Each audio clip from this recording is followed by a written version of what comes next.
mahakasika an'io resaka fanendrena Prime Ministre io dia izy tokoa zay hevitra navoaka ny HCC zany.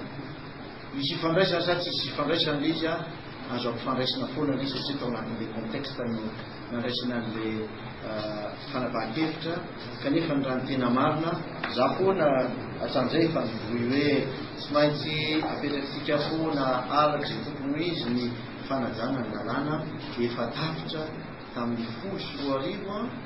ny azo lazaina hoe mandany ireo fiambana amin'ny HCC ireo. Ka raha mandeha le adihevitra amin'izao fotoana izao mba tsy lazana indray hoe olona efa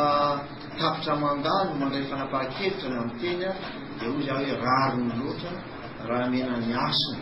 izay mahizy azy aloha ny HCC.